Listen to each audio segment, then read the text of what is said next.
This is a really simple tutorial on how to run bash scripts on macOS and Linux. I have a bash script in my documents folder called script.sh. To run it, I want to open a terminal.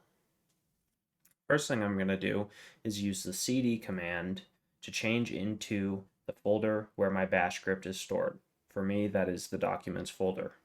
I'm going to type out doc and then I can hit tab and it should autocomplete.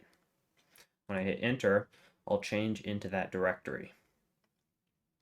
I will now use the ls command and I can see that my script.sh is in fact stored in this directory, meaning that I am in the correct directory.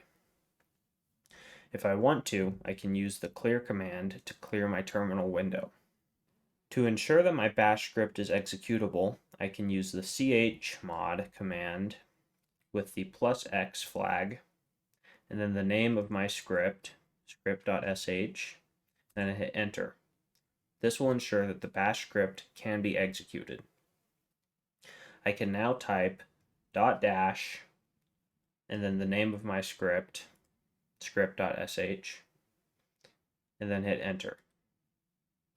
As you can see, my bash script ran and printed out hello world. I can also do sh and then the name of my script and it will do the same thing. Or I can do bash and then the name of my script and it should yet again run my script.